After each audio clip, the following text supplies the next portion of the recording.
হজে যায়, উমরায় যায়, তাসবিহ পড়ে, পট্টি লাগায়, যখন কথা বলে ওয়া মিনান নাসি মান ইউজিবুকা কাওলুহু ফিল হায়াতিদ দুনিয়া, দুনিয়ার ব্যাপারে যখন কথা বলে তুমি আশ্চর্যান্বিত হয়ে যাবে। শোনাবে, তোমারে শোনা দিয়া গাছ বান্ধাইয়া দিব, তোমারে অমুক দিব, তমুক দিব, কেবল উন্নয়ন উন্নয়ন উন্নয়ন বলে, এমন কথা বলে কান ঝালাপাড়া করে দেয়, তুমিও ভুলে যাবা, চমৎকৃত হয়ে যাবা। শুধু তাই না, তার হৃদয়ে আছে বিষের বৃক্ষ, হৃদয়ে আছে নেকড়ের থাবা, আর উপর দিয়ে লাগাইছে ছাগলের চামড়া। ইবনে কাসির বলেছেন মুনাফিক এমন উপর দিয়ে ছাগলের চামড়া, নিরীহ মানুষের আকৃতি দেখায়, আর ভিতরের মধ্যে নেকড়ের থাবা লুকিয়ে রয়েছে। মনের কথার ব্যাপারে বারবার আল্লাহ তাআলাকে সাক্ষী রাখে। আল্লাহ বলছেন জেনে নাও, ওয়া হুয়া আলাদুল ফিসাম, সে হলো সবচাইতে বড় ঝগড়াটে, খারাপ। কে বললেন? বলেন কে বলেছে?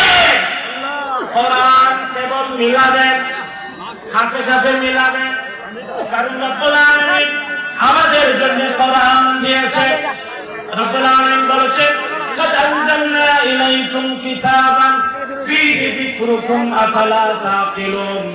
আকল যদি থাকে, বুদ্ধি যদি থাকে, পাগল যদি না হও, তাহলে কোরআন পড়ো আর বাস্তবতার সাথে মিলাও। কার কথা? রব্বুল আলামিন ওই সকল মুনাফিক যারা দুনিয়ার ব্যাপারে অতি আশ্চর্যজনক কথা বলে, মানুষকে মুহে ফেলে দেয়, নিজের ভিতরে লুকিয়ে থাকা দুষ্টামি গোপন রাখে, আল্লাহকে সাক্ষী রাখে, তাদের চোখে আঙ্গুল দিয়ে আরেকটা পরিচয় দিয়ে রব্বুল আলামিন বললেন ওয়া ইযা তাওয়াল্লা। অনেক মুফাসসিরিন কেরাম এই আয়াতের অর্থ করেছেন মুনাফিক যখন ফিরে আসে, কিন্তু এই আল্লাহ তাআলা মানে নেতৃত্বের আসনে বসে যখন এক্সিকিউটিভ হয়, তখন কি করে? সাফিল আরদি লিয়ুফসিদা ফিহা, তখন সর্বশক্তি দিয়ে জমিনে সন্ত্রাস কায়েম করে আয়নাগর প্রতিষ্ঠা করে। মিলে না, মিলে না, মিলে না, মিলে না। এই বিশাল জনতা হাত তুলে দেখান কোরআনের কথা মিলে না।